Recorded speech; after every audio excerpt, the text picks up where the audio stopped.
Great. I think we have about 65 people. It's, oh, we've got somebody in London and it's sunny. Well, please send some sunshine here.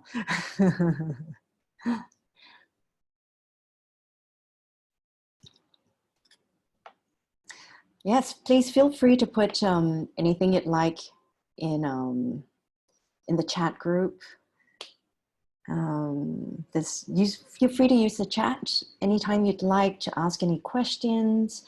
And today the format of the event is going to be very interactive. So the first part of the session will be the speakers sharing.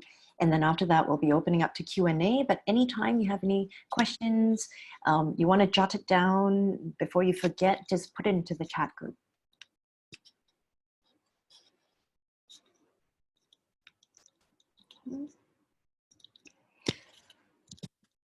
I think we can start.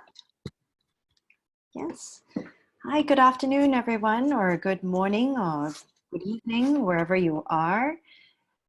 That's the beauty of us all being online at the moment. You know, us having 242 people signed up today is amazing for an alumni event, for an RGS alumni event. Very happy to have everyone here today. Welcome, welcome. I'm here today with wonderful people who have been planning for this very topical session for a few months. This was kicked off by Carrie, who's joining us today. Carrie Tan is a newly minted MP and very proud alumni. We're very proud to have her as an alumni. So she's going to be joining us for a little bit. As busy as she is, she's going to have to run off in the middle. Carrie, do you want to say a few words first? Oh, you'll have to unmute. Okay. Hi guys, hi everyone. Thanks Jen. Just want to say a quick few words because I think the idea of putting this webinar together is really because I met two very wonderful people, Chow and Professor Chang Weining, who are the speakers in this webinar. And I was very impressed by both their personal experiences and their work within the mental health space. Well, I have children in my life, right? I have two nieces and I have two boys, and they're now at that age where we call them twins, just pre-teen age. And I think being the adult in their life, I do see that children these days and youth these days go through many different kinds of pressure. We may have gone through as young people ourselves, but it's a lot more amplified and intensified in this current generation. And I thought that it would be helpful for us all to learn something about mental health and how to look out for the mental health of our children and the youths around us, whether we are parents or we're teachers, or for me, you know, I'm a community builder and now I'm MP. I interact with families a lot, and I think getting to know about Yanlu's work and Professor Chang's work has been very helpful for me to be able to see the context of people's lives and the context of why youths and children may be feeling the way they do. And it's been very enlightening for me and myself, even though I'm 38 years old. I gained these insights, and it's helped me to develop a strong sense of self-awareness about my own mental health and my own personal self-esteem as a person. So, well, I'm not going to say too much. I'm going to let on the content. I'm going to hand the mic over to Jen, and hope you have a very enlightening and insightful experience today, and where we can all step away from this webinar more equipped to hold space for our children and our youths, and also to look into our lives more deeply and see whether we as adults can also further grow in our own development. Yeah, thank you. Thanks, Carrie. Joining us today, we've got parents, we've got students. So this space is a space where we should all feel like we can ask questions, ask hard questions. So of the speakers as well, we've got two very distinguished speakers who can who've contributed a lot to mental health of youth and the scene in Singapore. So I'm going to introduce my co-host, Jok Lee, who's also the president of the RGS alumni, and she will kick off the session. Jok?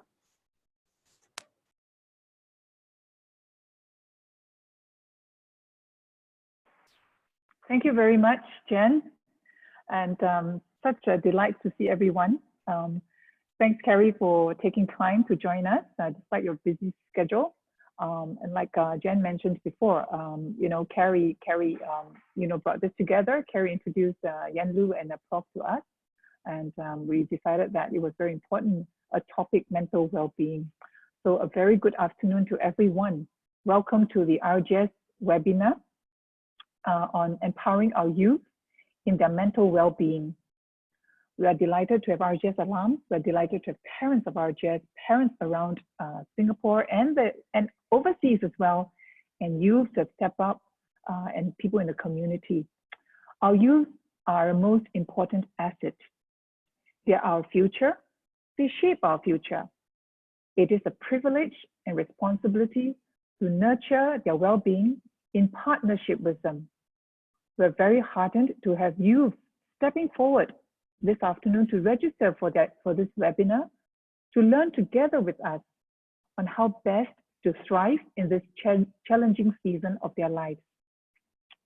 The purpose of this webinar is to gain insights on mental well-being and how best to nurture and empower our youth, to generate a commitment for both parents and youth to work hand in hand to grow and thrive in their growth potential.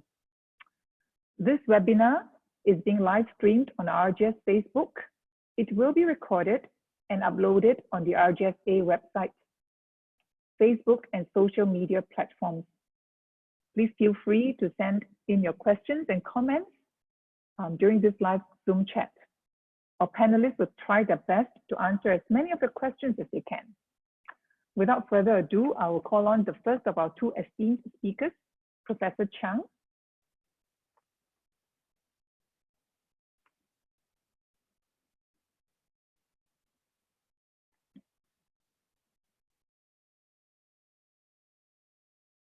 Yeah, Prof. Chang is very, very special. She's highly experienced, as you can see from this huge screen of what she has done and she is doing.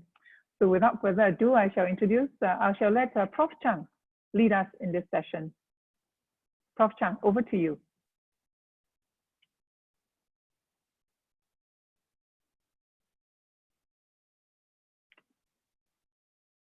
You got to unmute yourself. Can't hear.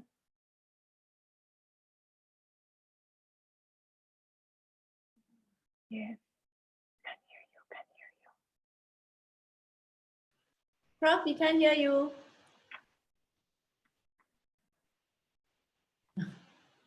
Yes. Can you see the slides? Yes. Okay, can you hear me now? Can you hear me now? Yes, we can. Excellent. Can you see the slides also? No? I guess I cannot have both of them at the same time. That's all right. I just go ahead and do the slides. Okay. And so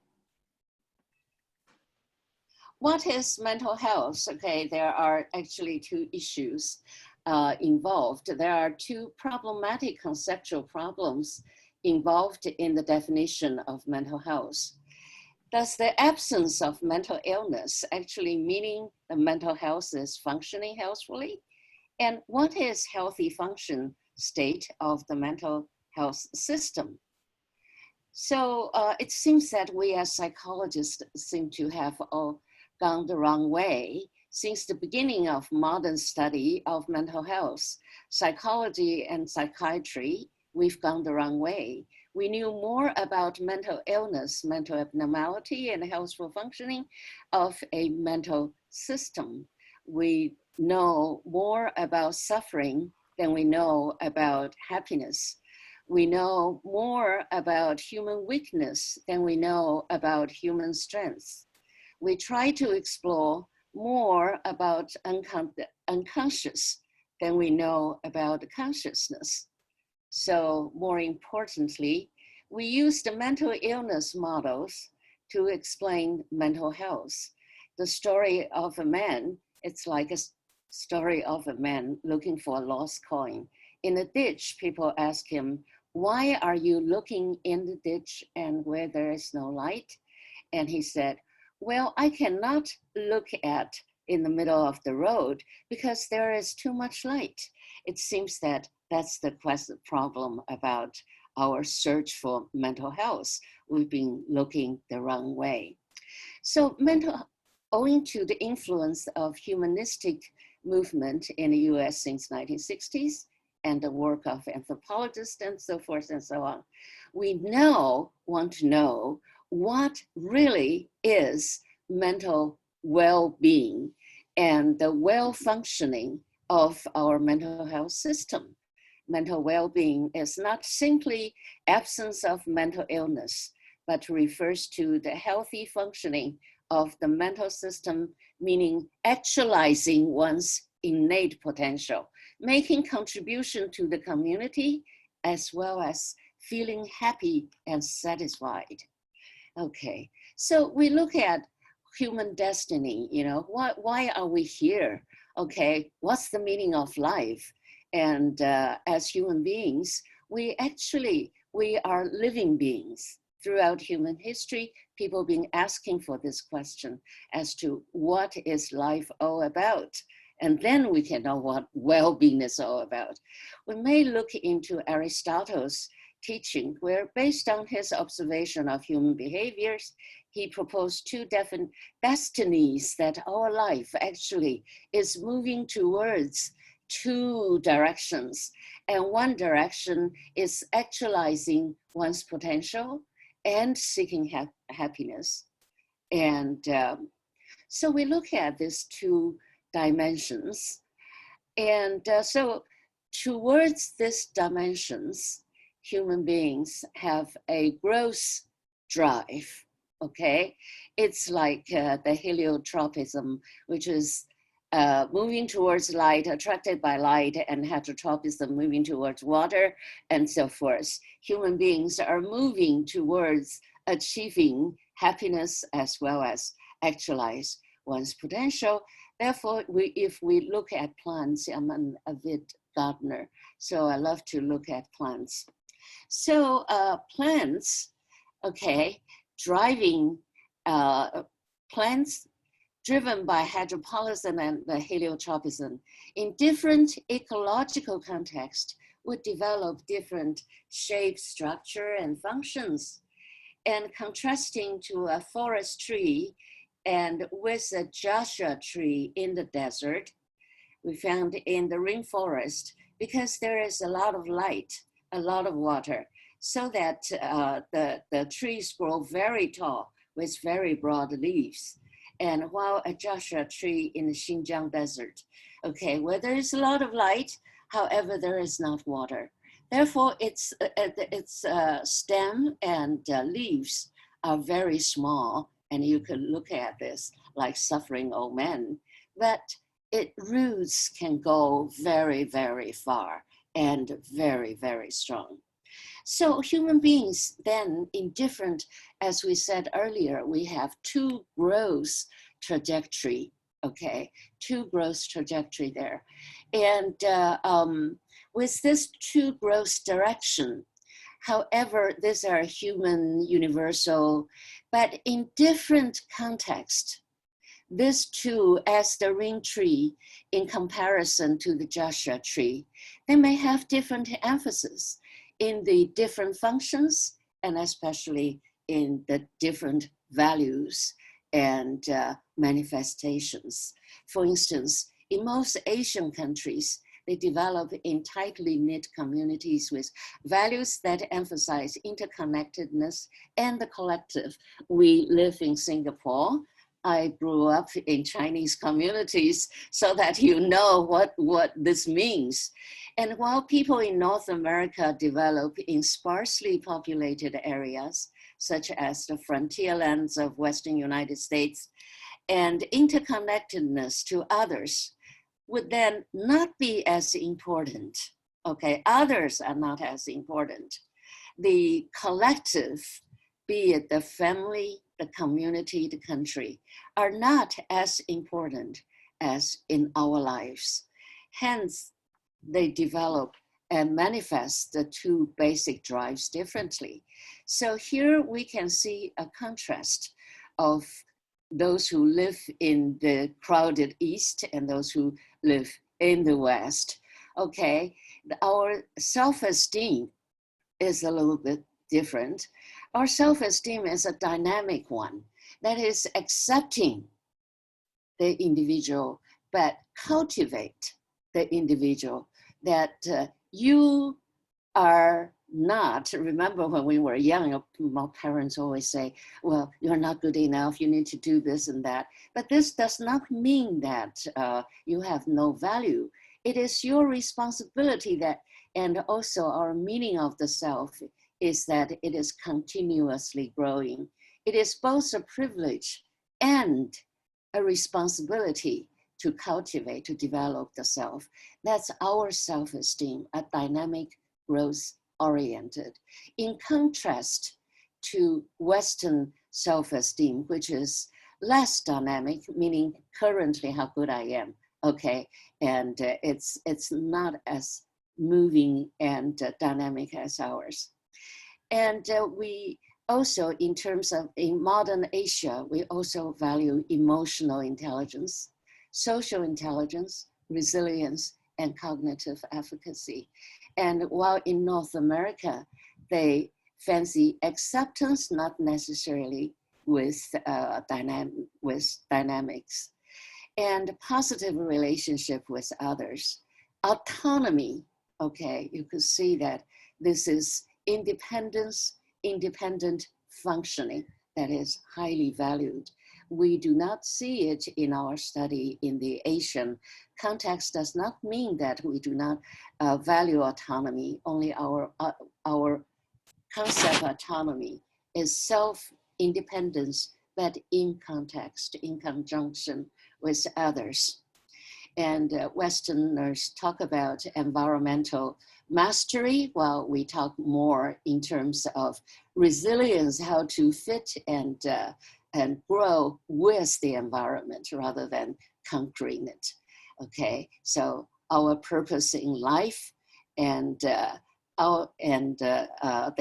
value purpose in life, which is slightly with less emphasis of the community and the others.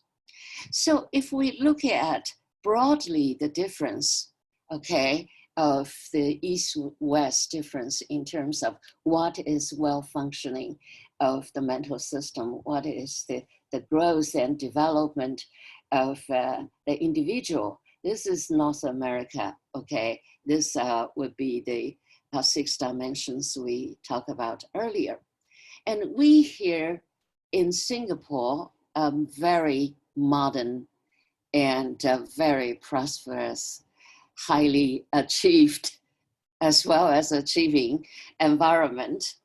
We, through our empirical study in terms of in-depth interviews, reading our literature and so forth, we found a Thrive model for mental well-being or healthy functioning of the mental system that would enable us to have achievement as well as happiness. To begin with, as I just said, Asian self-esteem, acceptance with growth, social intelligence, know yourself and how to get along with others, and emotional intelligence, know your own emotions and know how to manage it, and cognitive efficacy, and which again, in our context, referring not in terms of how smart you are, but whether you understand, you see the world with pragmatism as well as rational, as well as being reasonable and being rational, and also resilience. And they are in relation to each other. We call this a Thrive model. We think that you start with that Asian self-esteem, unconditioned acceptance and love for yourself, and a growth mindset. Okay, this would then, once you start with that, you then learn and develop the other 4 characteristics of Asian mental well-being. And therefore, what is well-being, okay, according to this, is that a healthy development is mental well-being. It's a dynamic process, okay? It's not a thing. It's not one system. It's not one mechanism, but it's healthy development. And the healthy development in the Asian context, as we found out, is characterized by the dimensions we talked about earlier, and start with an acceptance and a commitment to growth since you were born, okay? Now, so the story, let's look at the development of a tulip. The tulip develops, okay, following a developmental blueprint that's in the tulip's bulb. And there are critical stages in which a tulip develops. And epigenetics, meaning that after birth, regardless of your genetic blueprint and later development, may intervene. The developmental experience may intervene with your genetic blueprints. Okay, so this is a mature tulip, and a bulb, its blueprint is deep in this brownish hairy bulb, which looks nothing like the mature plant, okay? However, the tulip bulb, once you put in the right soil and then in the right temperature, and then it will gradually grow roots, okay? And drawing by water, moving towards water.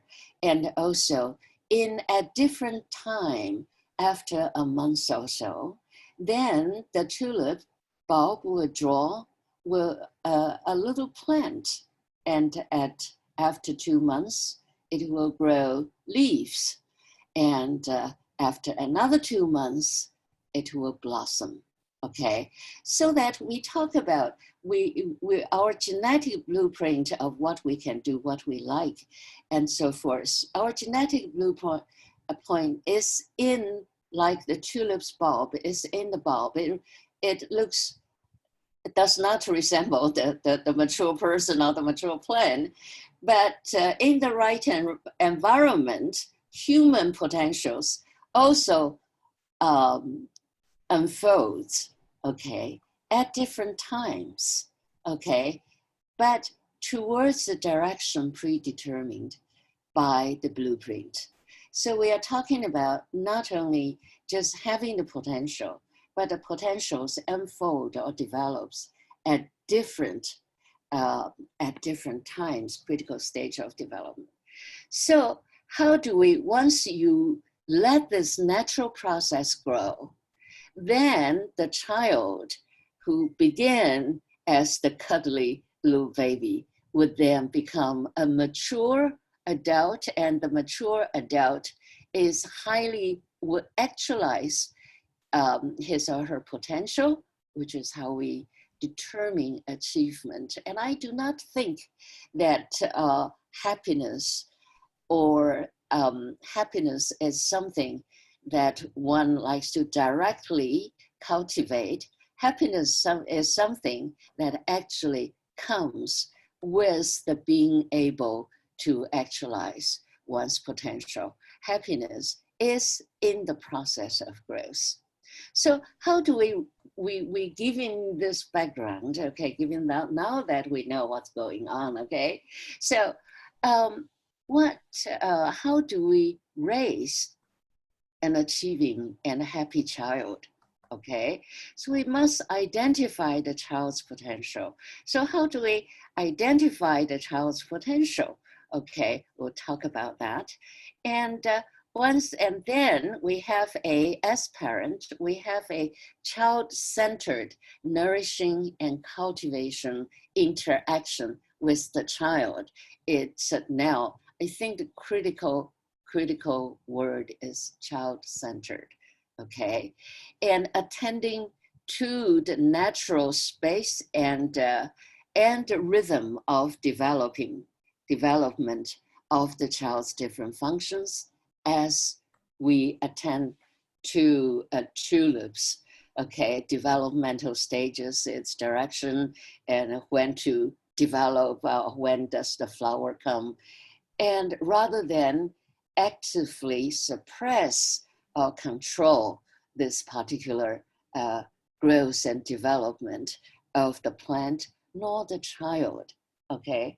So let's look at how we begin, and this is the most critical point. We begin cultivating the child or help the child to develop healthfully and with well-being. We begin with an unconditioned self-acceptance or unconditional self-acceptance, that the self is, we accept the self, okay, the child's self, as the child is, okay, regardless of your judgment, and so forth and so on. In this, there is a philosophical issue involved in here.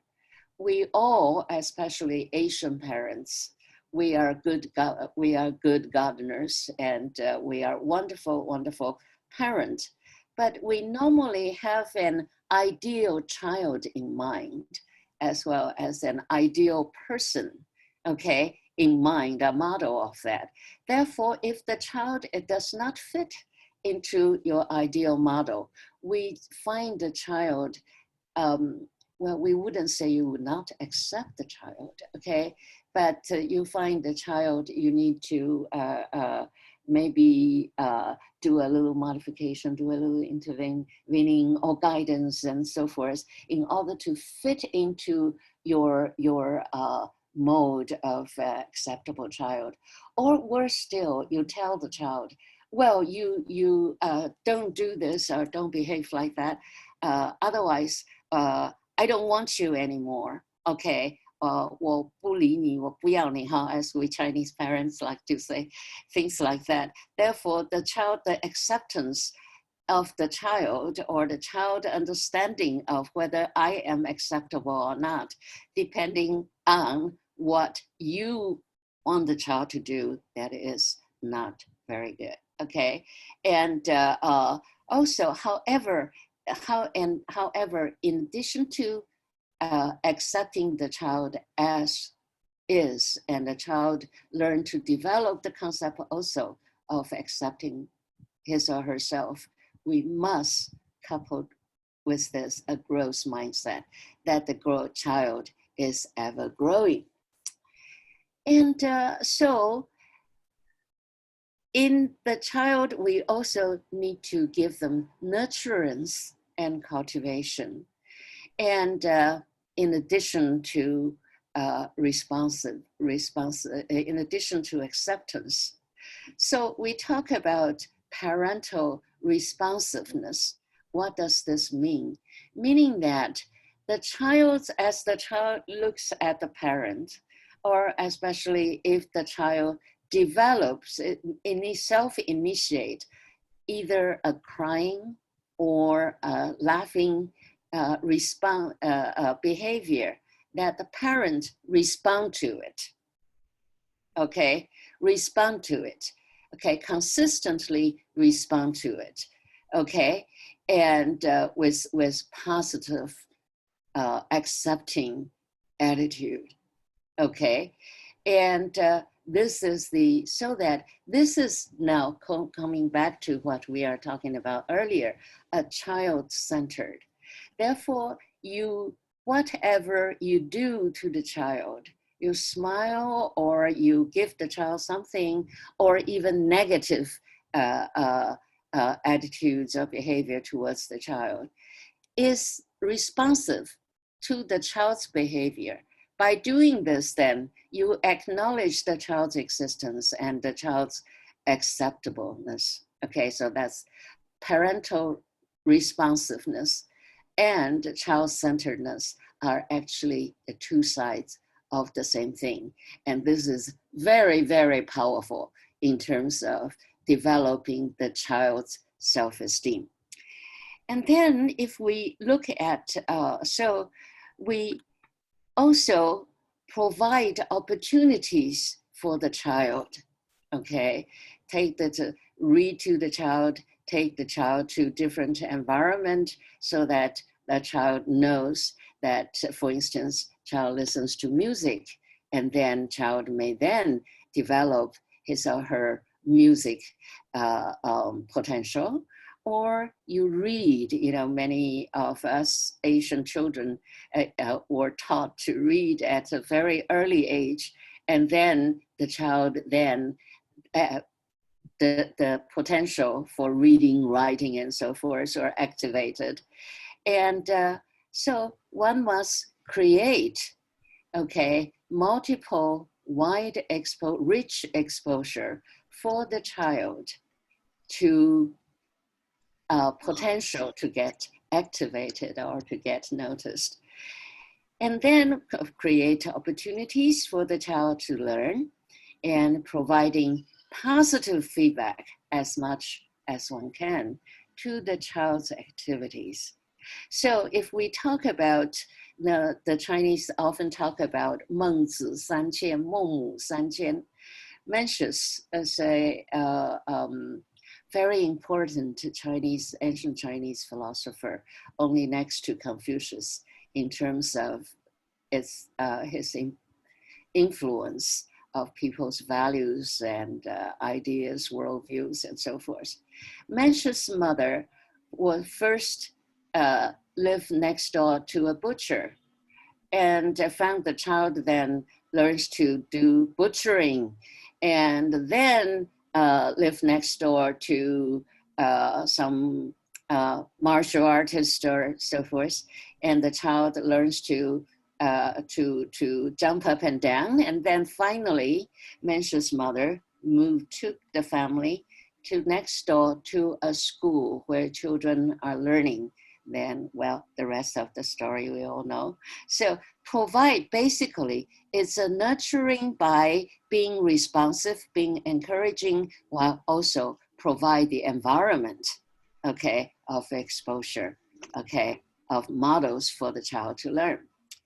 And at the end, I would sort of summarize what we are talking about here by encouraging our parents that you could see from the presentation, we are looking at parent-child or parenting as a co-development, as a partnership, okay?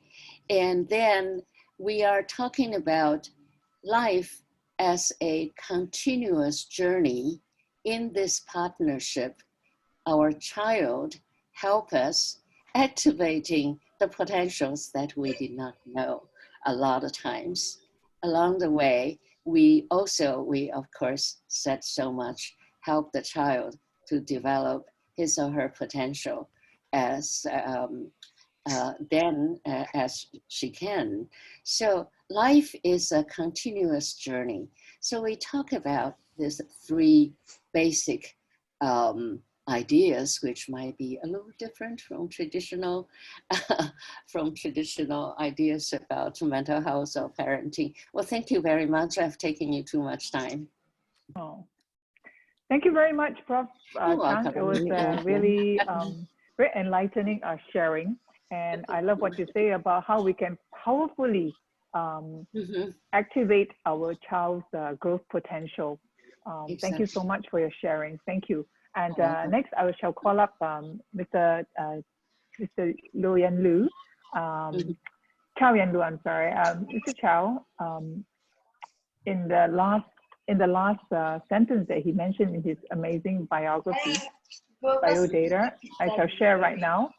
Okay, he's the chairman of the Whole Tree Foundation, and I like the theme of trees that have been spoken about during this entire webinar. And Mr. Chow devotes his time to serving both society and the nation in his various capacities, he is on a life mission to help bring about a kinder, gentler, more inclusive, more just and sustainable world. Thank you for making time to share with us, Yan Lu, and I shall pass the session over to you, Yan Lu.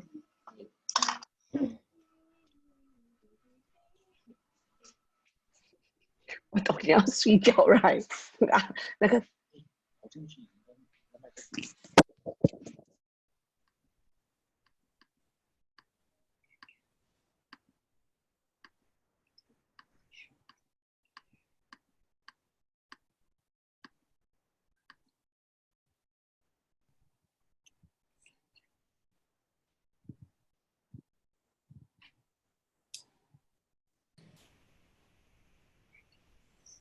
Okay, sorry, I've been on mute. Didn't realize. Okay, thank you for the opportunity. To RGS for me to share actually my life passion actually, yeah, mental wellness and self-care. Prof. Chang talked about 3 things that stood out for me: epigenetics and self-acceptance. I'm going to tie all that together. Epigenetics, as you may know, means above the genes, right? Epi is above. Genetics, of course, is genes, genetics, yeah? It basically means the environment. Basically means that things are above the gene, beyond the gene. Things that the environment that we grow up in, if we talk about a young person. Okay, so that's what we know as nature and nurture, isn't it? There's nature and nurture. Genes is nature, what we're born with. Epigenetics is nurture. And then there's self-acceptance, which is what the child can do for his or herself. Those 3 things will determine, right, the well-being and the destiny of a person. The genetics, genetic is part, but it's not everything. Epigenetics, the environment, is very important as well. And then, of course, what we do as a person, the self-care, the self-esteem that we do is actually, at the end of the day, the most important thing that we can do. But all 3 play together. Okay, so I'm gonna talk about how we can do that, right? How many youth are there? Do we know out there in the audience? I know there are plenty of parents and mothers, and I see a lot of mothers and some fathers maybe. I don't know how many youth. Doesn't matter. This is for everyone. This is not just for parents. Okay, I'm going to speak to the parents, the adults in the room. I'm going to speak also to the youth. Yeah, because this is important for everyone. Okay, so we call this approach change inside out. So whatever we do has to come from the inside first, right? And getting the inside right. And we'll talk about what's on the inside, and then that will radiate outwards, right, into our fellow human being, into the rest of society, into our families, everything. But we need to start with ourselves first. Okay. By the way, I'm gonna make this pretty interactive, so you're gonna have some work to do. It won't be a one-way thing. Yeah. Is that okay? Is that okay? I call this a workshop, not a talk. Okay. You notice, so this is the crisis. I'm going to talk about crisis a bit. Yeah, we're in the middle of a big crisis, the pandemic, isn't it? Yeah. And I've been through many crises in my life as well. I'm sure many of you have, if you live long enough. The word crisis in Chinese is Wei Ji. Yeah, Wei Ji, right? 2 characters. It translates to danger and opportunity. Wei is danger or threat. Ji is opportunity. Okay, so in any crisis, there are 2 sides to it. There's 2 sides of the same coin. There's danger, like what we have in the pandemic. There's danger to our health, danger to our livelihood, and unfortunately many have suffered, right? Livelihood, hope, thank goodness most of you, because you're here, you're healthy. And of course, there's mental health issues now becoming a big challenge for a lot of us, right? So, but you may also have heard that we're talking about opportunity now, right? Opportunity. So what opportunity lies beyond the crisis? And you also know, you may also have heard, that opportunity favors the prepared mind. Opportunity favors the prepared mind. That brings us back to the mind and mental wellness. What kind of mind do we need to have to be prepared for the opportunity that lies ahead and lies beyond COVID-19?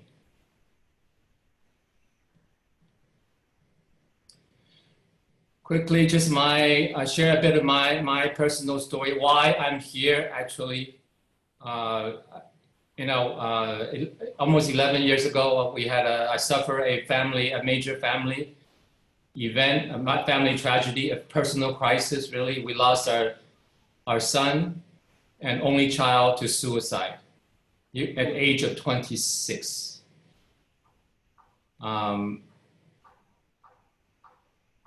Very tough time for us, but also mental health. And that's why we founded, the Whole Tree Foundation for Youth Wellness and Over the Rainbow Youth Mental Wellness Initiative.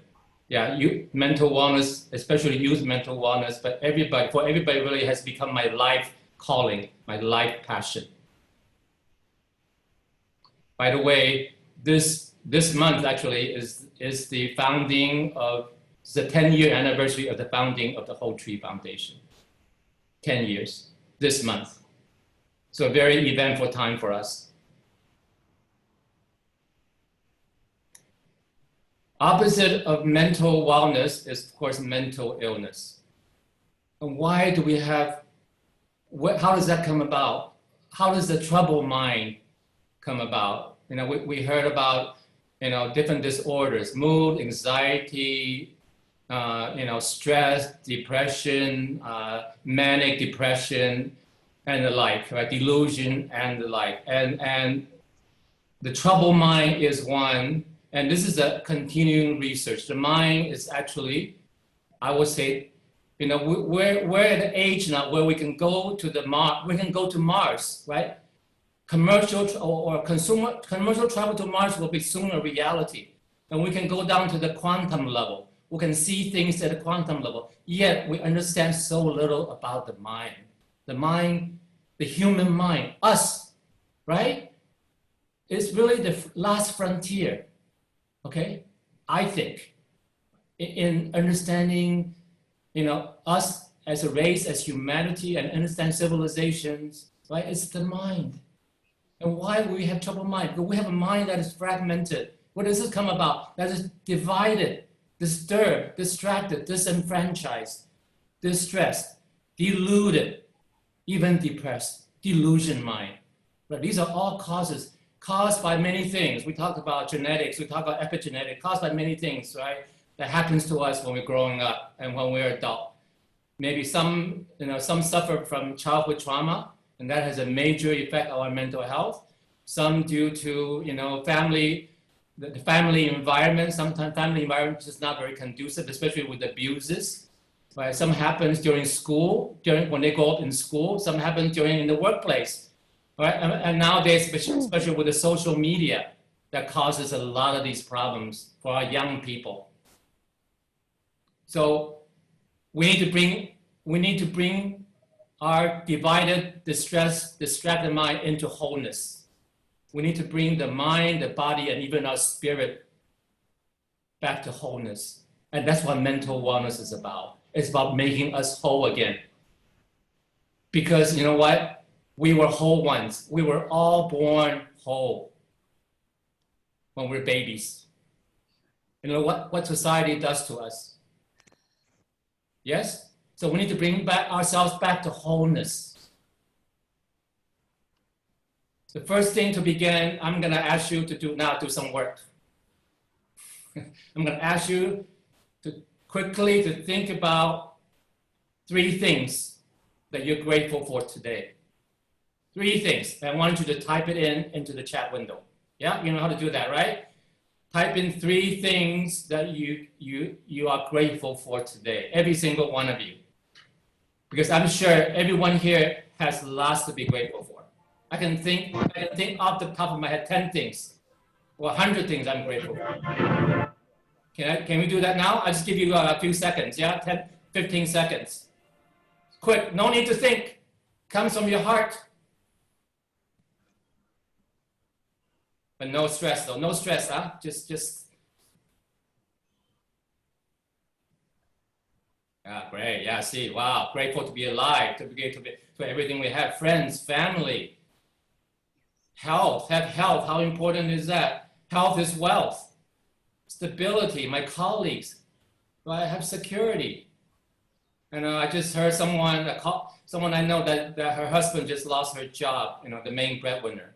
So how grateful are we? Pets, of course. Yes. Any more? It's a great list. God, yes. Mother Nature. Somebody this morning, I gave a talk. Mother Earth, we should be grateful to planet Earth. Right? Our Mother Earth has, you know what, for millenniums, millions of years have given us, you know what, free place to live, free rent, yeah, free clean air to breathe, free water, free ecosystem so we can grow food. Isn't that something to be grateful for? Great, we have a great list here. My hobby, my mental aspect, absolutely. Great, thanks for sharing that.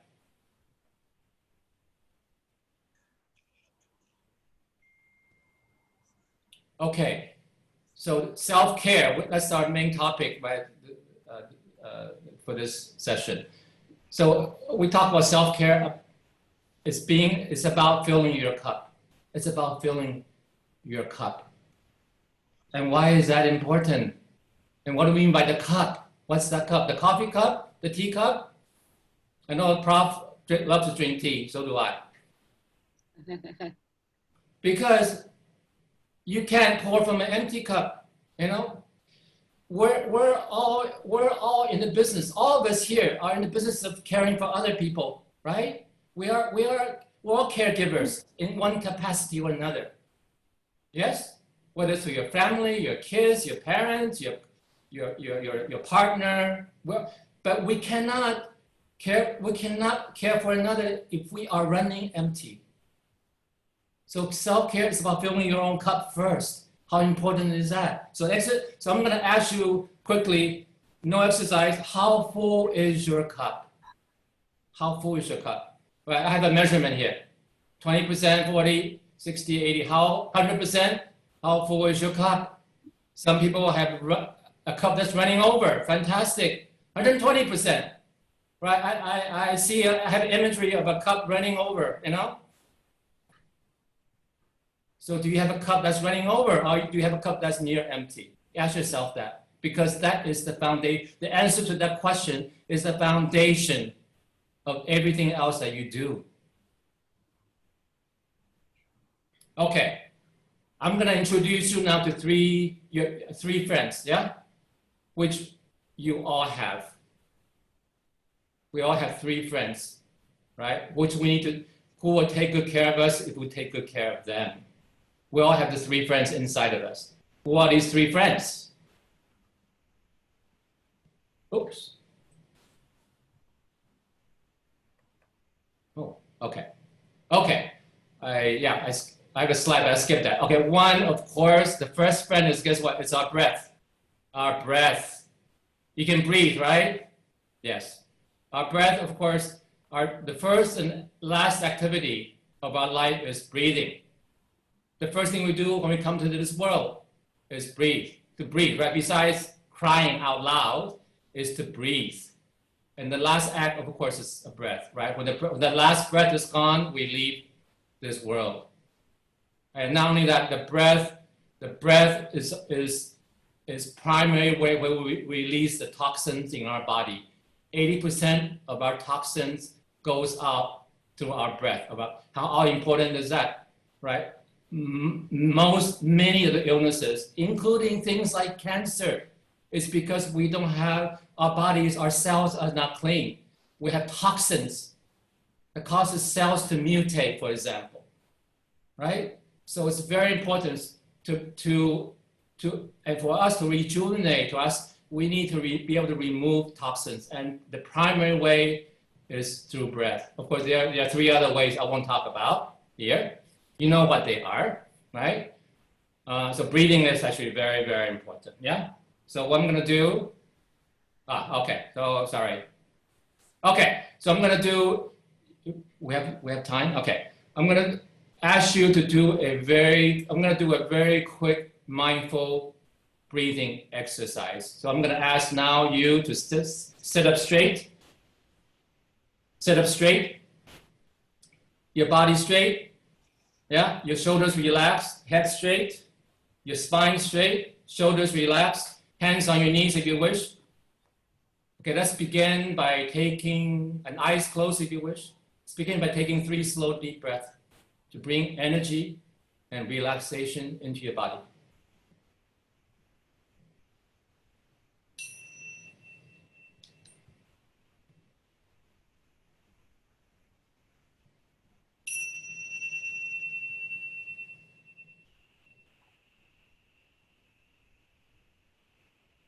Now, bring a very gentle awareness to your breath.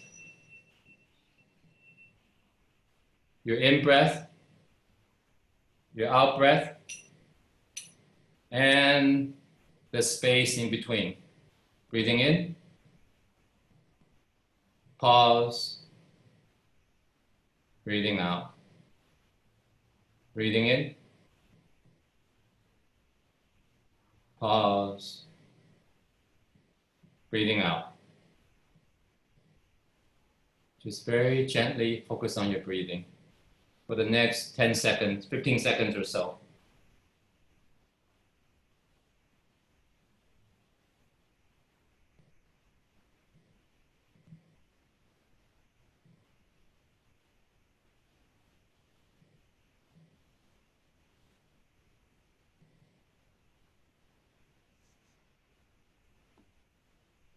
Now,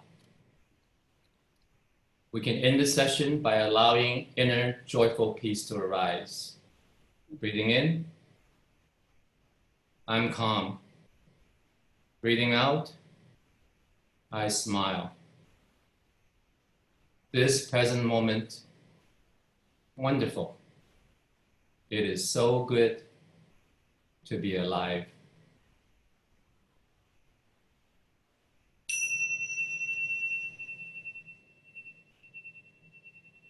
Okay, may I ask that you open your eyes now?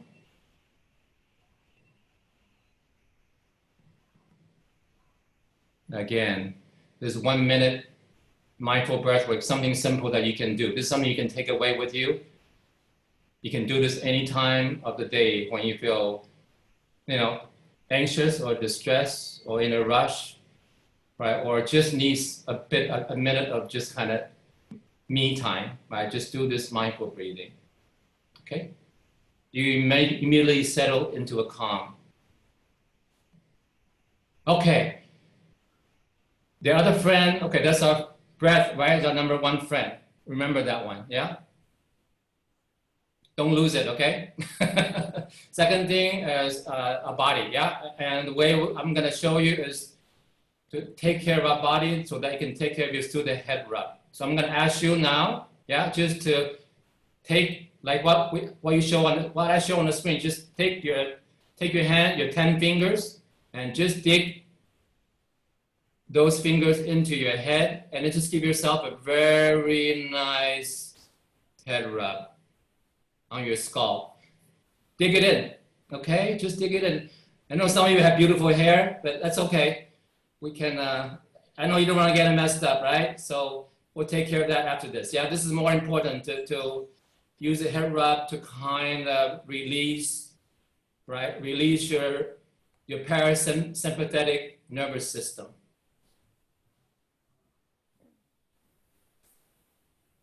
Okay, now let's do the same thing, but rub take your 2 forefingers and rub it against the top of your forehead, like this, on top of your eyebrows, yeah, right above you, like this.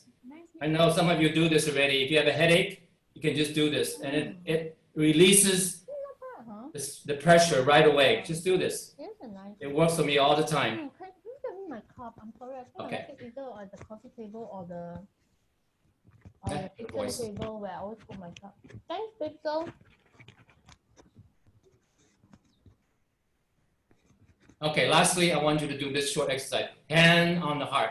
Now I'm going to ask you to take your left hand, right hand first, put it on your heart, and cover by your left hand. Thank you, darling. Okay, when I say the heart, I don't mean the beating heart. Not the beating heart, but the... Can someone, yes, someone mute your microphone, please? So it's 12 minutes. Yeah, good, thank you. Okay, so yeah, heart, but the middle of your chest, where the heart chakra is, the middle of your chest. And both hands if you wish, yeah?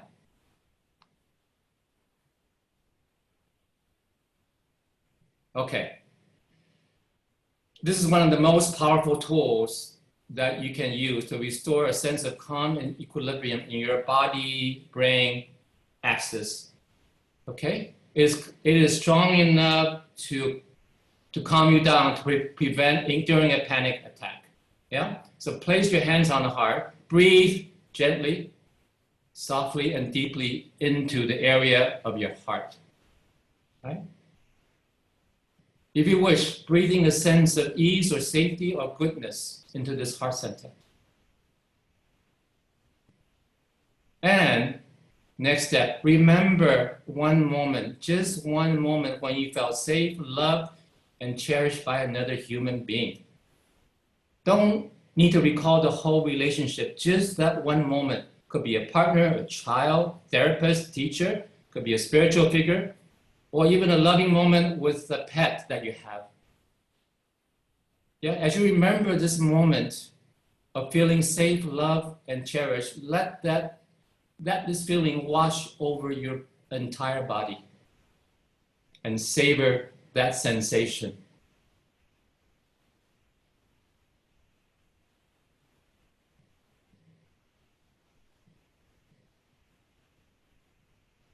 Okay, now we're running out of time. I need to rush this a little bit, but okay, so again, you can do this. There's a lot of science behind this. The head rub, the back rub, the head rub, because a lot of the nerve, as you know, a lot of the nerve from our body goes up into our brain through this pathway. So when you do this, we're releasing our nervous system, our parasympathetic nervous system. Same as the heart.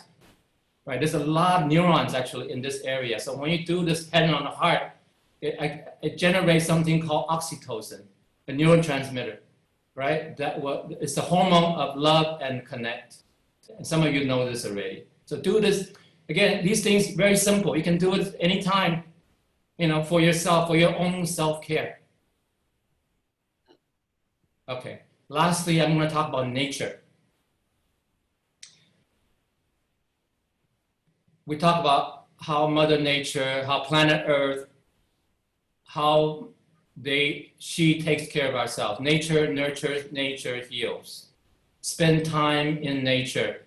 Spend weekends in nature if you can. Singapore, we live in an urban society, but there's still plenty of nature around us. Go out and go walk barefooted on patches of grass. That's actually very good for your health and mental health. Walk barefooted on grass with your kids, right? Go do that together.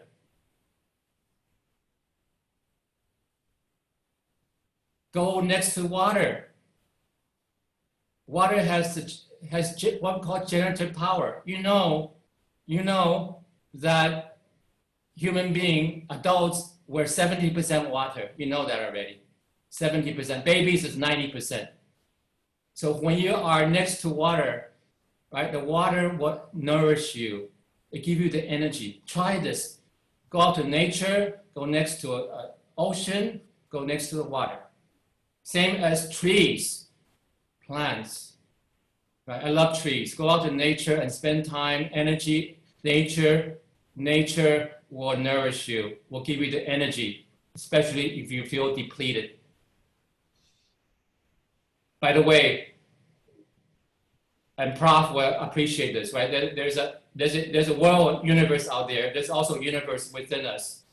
And everything that's out there is also within us, what we call the 5 elements, right? So the trees, there's also a tree, there's also wood inside of us, right? So when we out there in touch with nature, it will also replenish our inner trees, our inner plants. Okay, we can go into a lot more on this, but I won't today. That's how important nature is. So really, it's all about, for you, for young people, especially, it's about doing something today that your future self will thank you for. Isn't it? Imagine yourself a year, 5 years, 10 years, 20 years, 30 years, doesn't matter. Imagine that person, that person looking back and thanking you for the things that you're doing today, because you're doing all the things that we're talking about today, and then some.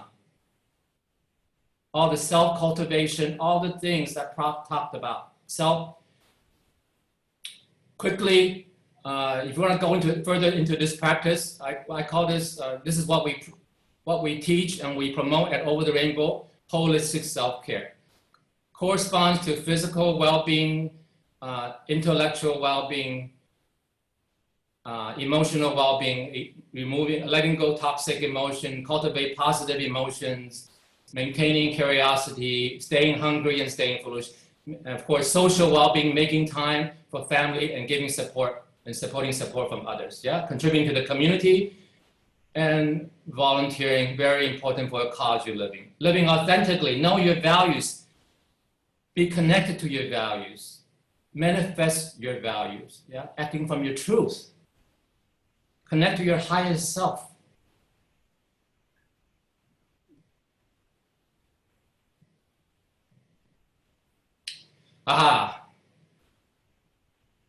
This is the word that we've been talking about, self-acceptance. I want to get to this because this is one of the, to be on this journey of self-care and living a fulfilled life. I think the first thing we need to do is self-acceptance. You need to love and accept yourself exactly the way you are. Exactly the way you are. We're perfect as we are. Because we're created by Mother Nature. Mother Nature is perfect. We're perfect. We're born, right? But something happens. So we need to go back. We need to love ourselves. But we are also all work in progress. That's why self-cultivation and self-mastery is so important, right? To reach our full potential. I have a video here. I'll leave this to the end. You must watch this, but this is like a 3-minute video. I'm going to skip this for now if we have time to come back to this. Why is self-acceptance important? Because when you accept yourself the way you are free from the burden of needing others to accept you. How big is this? How important is this? The biggest challenge we have in terms of youth and their mental wellness, because they're not accepted. They have to feel like they have to live to other people's expectations, whether it's parents, whether it's teachers, friends. But if you can learn to accept yourself, you are free from all that. Then you have the freedom to go forward and achieve what you truly want and desire and deserve, right, in your life. And quickly, I'm wrapping up. I want to talk about, of course, Singapore is known for her 5 C's. I'm going to talk about slightly different 5 C's here. Rather than the external 5 C's, I want to talk about the internal 5 C's and planting the seeds. We can plant the seeds of change and transformation in our young people through these 5 C's. The 5 C's of curiosity. This is what, if we're curious, like a cat, then we'll want to learn all about life. We don't need to do anything. If we're just curious about things, about nature, how things work. Planting those seeds of curiosity. Compassion, how important is that? Love and compassion is the source of all creativity, all creation and creativity. We are here because of love and compassion in this world. Courage, right? To think different, to take a path less traveled, right? How important is that? Calm, of course. We talk about how important calm is, and commitment to a cause or purpose, the foundation of a meaningful life. Remember these 5 C's. Take a picture if you need to, okay? I cannot think of 5 more important 5 C's to help your kids than these 5 C's. This is from my personal experience. Okay. You know,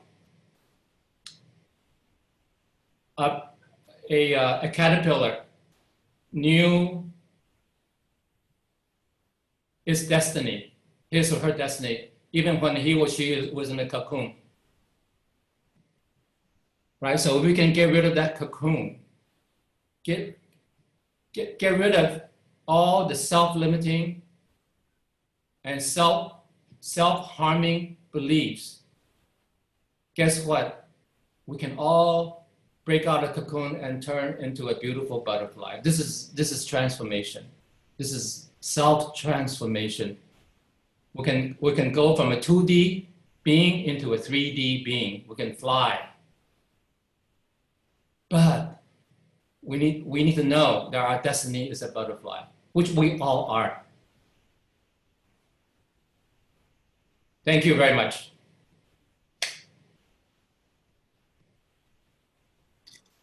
Thank you, and thank you to both speakers. Oh, this is wonderful sharing. Prof. Chang, thank you so much. A lot of food for thought for parents, from parents' perspectives, a lot of do's and don'ts in a way. But also I think it provides our youth some perspective as well, as to how big of a job it is for parents. I think one of the things we'd like to do here is also to create that bridge here between youth and parents here today.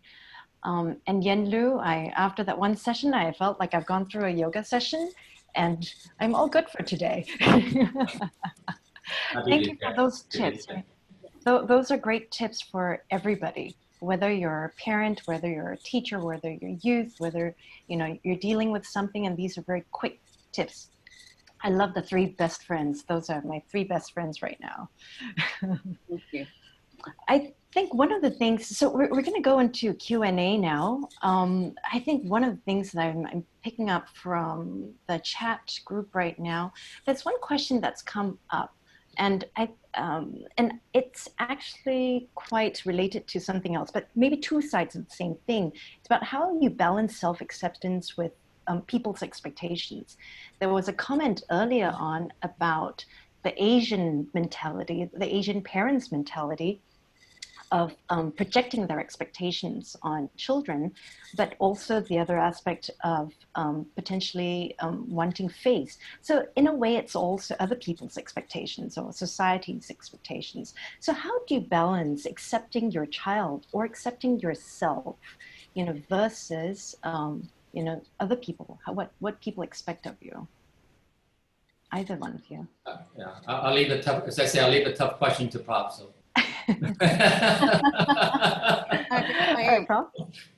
Yeah, try to finally get to share the screen. But anyway, I think we, most of us Asians, live our entire life seem to try to balance that expectation. And I think my more recent, only very recent, come to a realization is that once you accept yourself and also have the growth mentality, you are more able, you see, your acceptance of yourself is unconditioned and unconditional.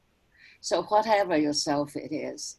But once you have that, you have a firm foundation to look at other people's request of you and see, and to be able to look at it more objectively,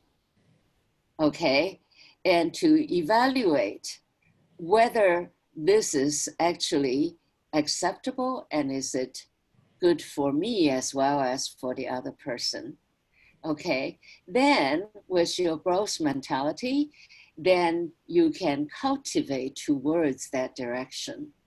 Okay, so it's not a sort of being coerced. Then it's not most of the time as kids when we want, when parents ask us to do this and that, and we often look at it, and even if we follow what other people told us to do, but it's not internalized into yourself. And also at the same time, we generate a lot of unhappiness with ourselves and with the others. So therefore, it actually begins with the true attitude, unconditional acceptance of yourself with a lot of room to grow. Okay, yes. Mm-hmm. Thank you. Yanlu, did you have something to add? No, I don't answer tough questions. No, just kidding. Prof answered it very well. Okay. I think it's the two sides of the same coin. And what do we want from our children? What do we want from our children? Right? What do we want? You know, we got to ask yourself, what do we want? What do we wish for our children? I know as parents, we have a lot of expectation. I did. But we got to ask yourself, what do you really want from your children? What do you want them to be when they grow up? You know, I always talk about the most important thing that we can do as parents, that parents should do, is really two things. A couple of things, really. One is to make sure that our kids have a good heart and they have a good head on the shoulder. Yeah? When I say good head, I mean both the left brain and the right brain. You know about that. Left brain is the STEM brain. Yeah, that's a Singapore brain. Sorry to say that, but very important. STEM is logic, is science, is math. And there's a right brain, which is the intuitive brain, the imaginative brain, right? So I think it's giving our kids that, you know, and then the rest will kind of take care of itself. Yeah. You know, it's not going to be about. So if we have, you know, and then all the things, the 5 C's, right? So if we have given them those, then they will want to pursue those things for themselves. So we just have to plant the right seeds, right? The epigenetics, remember? Yeah. The right seeds and the right environment, and then conditionally accept our kids so that they will unconditionally accept themselves. It starts with parents, isn't it? If we conditionally accept them, you know, then they will accept themselves, right? So these are the 3 things. There's no magic. Yes. Well said, both of you. I think that Prof's point about that not feeling coerced into any sort of a form that is expected. I think that's really kind of knowing yourself, but also you know, taking care of yourself and that self-acceptance. And I think that works both sides for both parents, being accepting of yourself as a parent.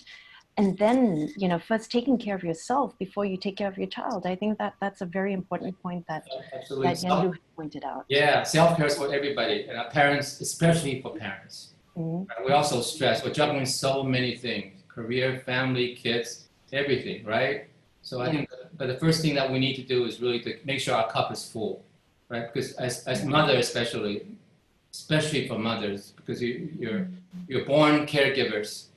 So and the only way you can pour, you know, you cannot pour from an empty cup. You need to have your cup full. And I'm so happy to see so many here have indicated that you have a pretty full cup, which is so good to see.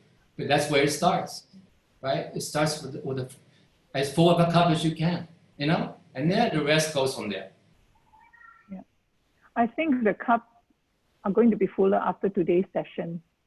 You know, after what you shared with us. After all the you know, encouragement to look after ourselves, I think that children do a big part also to help parents to fill up their cups, as much as parents desire to fill up theirs as well. So it's a mutual partnership, you know, in caring for each other and nurturing the mental well-being both of the parents and the children. Whilst I said that children shape our future, I mean, right now we are shaping theirs as well. So it's mutual shaping. Yeah. Absolutely. I mean, let me just add to that. I mean, I always say that kids don't listen to what you say, right? I mean, who agrees with that? Especially teenagers. They only watch what you do. They watch what you do, but they don't necessarily listen to what you say. 1 year in, 1 year out, right? I did that when I was a kid, you know? Yeah. I know everybody does that too. So, but they do watch what you do. So You know? I think that brings us to a very important question, and that's come up a few times in the questions that were sent in when people were registering, as well as earlier. And this is about how do parents then create that connection with children, with their youth, you know, especially as teenagers, you know, and I have 2 teenagers in the house, and I know exactly how that feels to have that problem in connecting with teenagers. So how do parents, how can we create that environment where they will open up, or they'll keep themselves open to talking and communicating with us? Okay, yeah, so first of all, rule number 1, don't talk about school. Rule number 2, go to rule number 1. At least don't open up at school all the time. We love to talk about what did you do to school today? What grade did you make? You know, did you do, you know, this and this and this, right? Don't we do that? Kids hate it. They have a whole day of school. Why do they want to come home and talk about school? You know. Anyway, I'm just semi-joking here, but you know, of course we care. Our parents, as parents, we care about how well they're doing. Education is so important, especially in the Asian context. You know, so important. I mean, my mother was, you know, because I'm here because my mother was, you know, she really focused on the education of her kids. I mean, you know, I grew up in a very humble family, but in education, having the character, you know, those are the most important things, right? Providing those. By the way, I was born in Taiwan, just like Prof. And I think, I was too. yeah. Yeah. Yeah. But I want to come back to the statements that I made at the end of my talk. That is for parents to realize that it's parent-child interaction. It's not. It's a two-way street, and it is a partnership for the growth of both. Okay. And it all begins with both parents and child develop unconditional self-acceptance of the self, and the parent and the children both have responsiveness, as I just said. Whatever the child does, the parent respond, okay? And if we disagree, we talk it out, okay, rather than ignore or belittle and so forth. And then it becomes a habit. It then becomes a culture, okay, between parent and the child, that they would talk to each other, okay, more openly. Yeah. Okay. I would also encourage any youth who's in this group at the moment to maybe put in the chat. You please suggest how you would like your parents to open up to you. I think it would be wonderful to hear from the youth here. But you know, in this day and age, it's so important that the communication line is kept open. Yes. There's so many ways that parents and children can grow apart. You know. For lots of, you know what some of those reasons are, right? Kids spend, you know, all the time nowadays online. You know, parents don't. There's the usual generation gap, right? And again, as parents, we always say we have amnesia. Adults have amnesia. You forget what it's like to be a kid. Yes. Yeah. So think about what made you happy when you were a kid. Right? And just because you're an adult, it's not times, these are things that are eternal. They don't change. What makes us happy as human beings. Absolutely. Okay, we're running short of time, but I think there are some really good questions we haven't gotten to cover. So I'm going to ask one in particular, and this has come up also in the chat group now and also earlier on. But, you know, we always talk about, you know, at-risk youth. And I think, you know, parents, and I don't typically like to categorize or put, you know, anyone into any buckets. But I think the concern here is how do you then look out for you know, signs or symptoms of your children, or even of yourself if you're a youth, and as a parent, how do you look up for, what signs do you look up for if you feel like you might be, you know, going deep into depression or anxiety or some of these mental, you know, wellness issues, mental illness issues, or, you know, things like that, where you feel like you might be falling apart? How do you know when your cup is, you know, not full enough? I think at first I was going to ask at risk of what, but if we are talking about the depression, anxiety, and or even suicide, okay, now these are the more common use problems, okay, and so usually withdraw. To begin with, withdraw. The child does not like to engage in social communication and likes to be alone. Okay, that's the very common sign. And the second sign, usually, of course, being if children at this time are in school, if sort of school problems, okay, things that grades greatly deteriorate, okay, and so this or whatever the child needs to do in a normal, as part of the normal routine, not being able to do anymore. And usually these two signs come before like overt emotional problem or crying or complaining, or in children who do not know how to express themselves, then destructive behavior, becoming a bully, okay, and so forth. And those are the earlier signs. So it usually begins with withdrawing. Okay. I think one of the questions that came through is also, how do parents talk to teenagers who have very strong opinions? Don't How be do afraid parents of speak to, yeah, and that's the common thread that comes, very yeah, strong opinions. you know, yes, they're very strong opinions. I mean, like the This chip question is already quite, yeah, this is a question from a parent.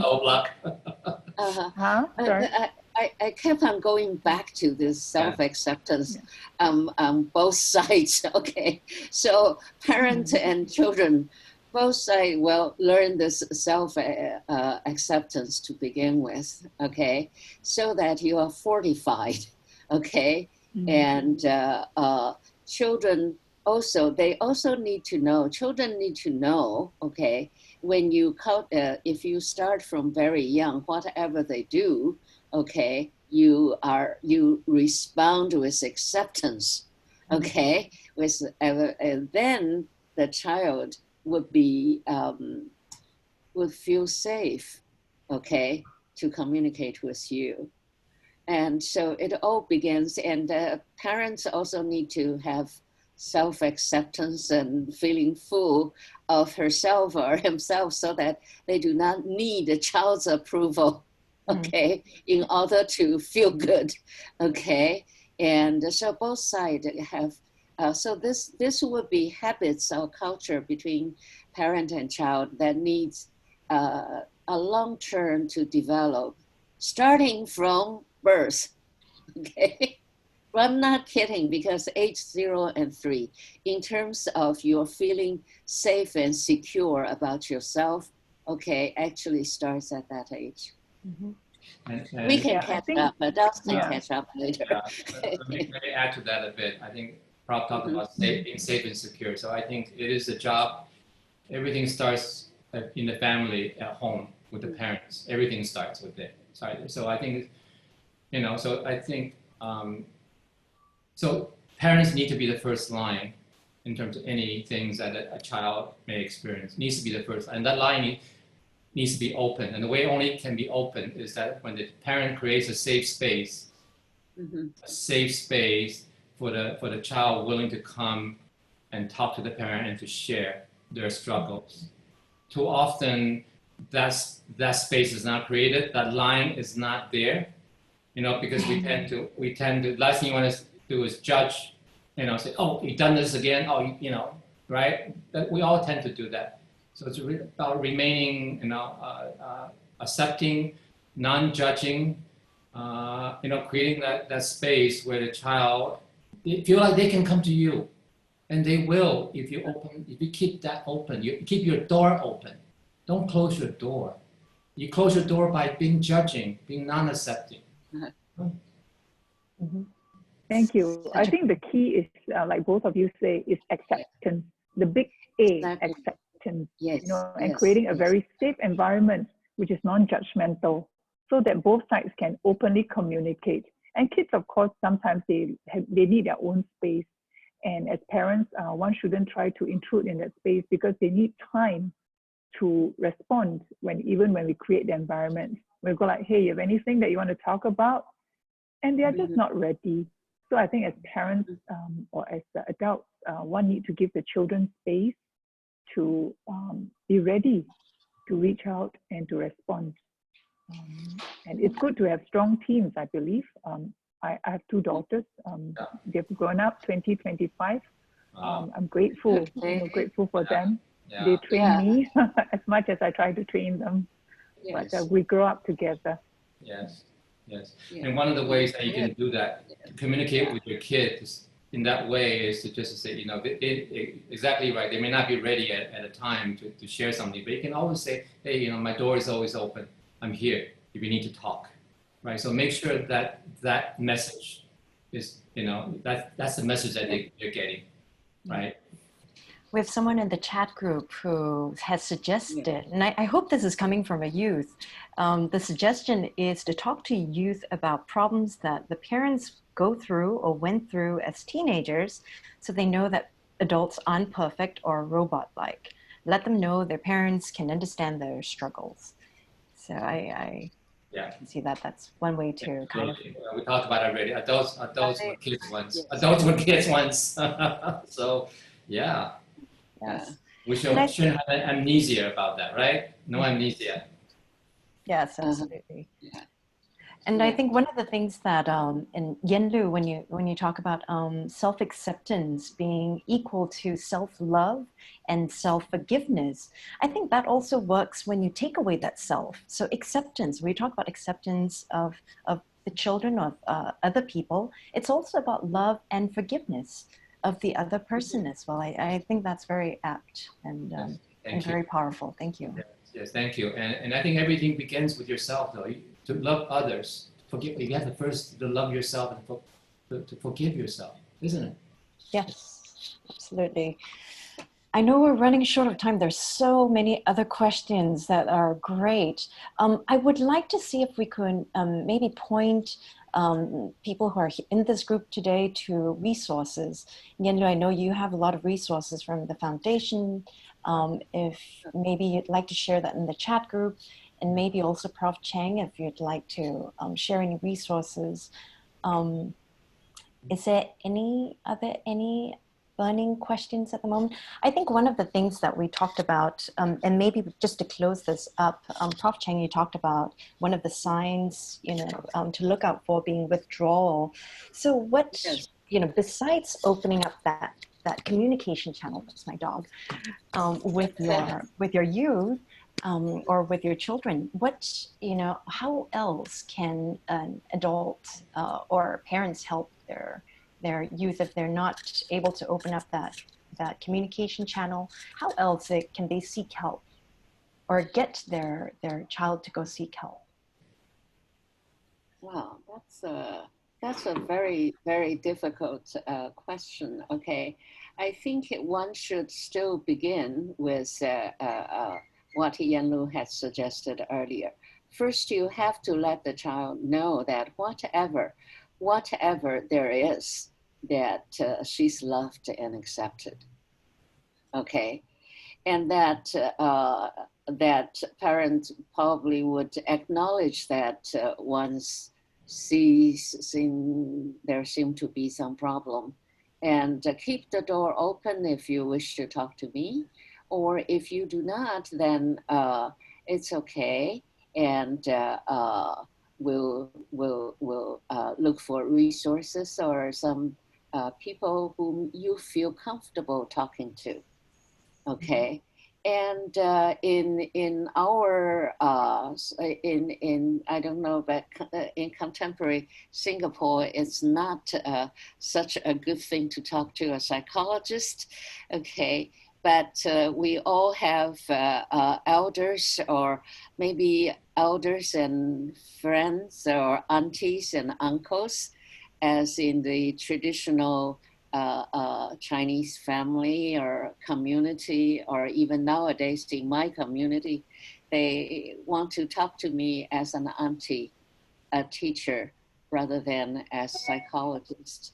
So we suggest that you talk to the child, that talk to whoever that you feel comfortable, and parents would not show any reluctance or and so forth and so on, and encourage and facilitate the child to look for help, to seek for help as she feels comfortable. Okay, and I think that is very important. A lot of things that children may feel more comfortable talking to aunties or sisters than talk to parents. Mm-hmm. Okay, but permission is very important. Yeah, okay. I maybe just add to that. I think also seeing the school as a partner and seeing teachers as a partner, potentially yes. Also working with teachers who spend about as much time, with the children as well in school. Right. So I think that's also another resource. I think what we'll do is maybe to collate some of these resources from Yenlu and maybe from yourself, Prof, and also maybe provide some other links that parents as well as youth here could use. Right. We have a request here for the 3-minute video that Yenlu was talking about. You want to see it? You want to see it? So I'm wondering if what we should do is we give everyone a choice. Maybe what we do is we close this all up, and then we will, and Yenlu, I'd love for you to play that. Anybody who wants to stay on and listen and watch, please do. But for everyone else who has to go, thank you so much for joining us today. And thank you to both the speakers for taking out the time today. They're both very sought after speakers, and thank you for the sharing. Thank you. Yeah. Thank you. So, thank you. Okay, so I'm going to Thank you very much, Yenlu and Prof, for sharing your insights. As you can see, it takes a village to raise the children. Right. And I love all the A's that you mentioned, to acknowledge the child, to accept the child, to allow the child to grow, to ask your child how they are. And also what Yenlu mentioned about amnesia. Sometimes adults forget to be children. And if we put ourselves in their shoes, our connection will be better and stronger as well. Thank you so much. And thank you everyone for joining us. I want to thank my fellow facilitator, Jen, for helping me and, to make this well-being webinar, hopefully a very engaging and meaningful time for everybody. So we will watch, those of us who are able to watch Yenlu's transformation video. Yeah, I'll bring it up right now. Yeah, right. It's only 3 minutes, so yeah, feel free to stay. Hey, before that, can everyone give a round of applause to our speakers? Go to the reaction and put your clap your hands for them. They did a great job. Thank you. Yeah. Thank you. By the way, we have a lot of resources in the mental health space. I think Jen knows this. And we're also launching a new initiative called OTR Listens, to a real-time live chat service focused on youth, so that they can a place where they can come and to be heard, basically. It's not a crisis line, it's not a suicide line, some place where you can just come and that's launching late this year. I'll definitely send you the information. But something we've been working very hard on, and also all manned by volunteers. We train them in, okay, so let me show you video right now. I love to show it because this is kind of my creation. But anyway, that's a secret. Let me show it to you. Thank you. Sure. Safari. Do you see my screen? Yes. Yes. Yes. Do you see the video? Okay, I'm gonna hold on. Do I have I want to make sure. Hold on. I want to make sure that the audio is on. Share. Okay. Yep, it's on. Okay. And okay. Popcorn.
This is so beautiful. Or not this one. No, not that one. Sorry. Not sure. Yeah. I don't know where that came from. I don't know where that came from. Oh, thank you so much. We will Yeah. also provide that link, maybe in the Yes. list of resources that we send out later on. Yes. But thank Yeah. you for sharing. There's so much in there. I feel like I could always go back and rewatch it a Yes. number of Yeah, times. it's on YouTube. So Findings. just look for OTR. I'll give you the link. OTR Please do that. Please self-transformation. do that. Yeah. Please do Okay. that. Yeah. You know Okay. what we're gonna do? Everyone who is registered will get the video sent to them on the email. Sure. right? So, and apart from the other resources that you and Prof. Chang have for them, we will send them up as well to these people, to everyone who has registered. So I hope that everyone had a great time, and that we will all go forth and discover the hero in our children, or heroine in our children, and even in ourselves for them. So have a wonderful weekend, everyone. Thank you. Thank you. So I'll text you the link, yeah? The video link. Please. Okay, all right. Thank you. All right. Thank you. Okay. Thank you, everyone. you. Have a good Saturday and Sunday. Bye now. Bye, Prof. Bye. See you Bye guys. for now. Bye. See you. Bye. Bye.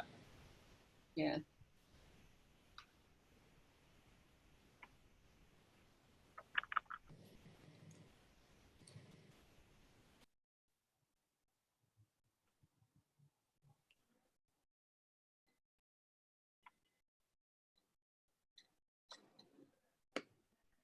Thank you, everyone. Yen Lu, Prof. Yes, thank you, Prof. Chang. Jen. And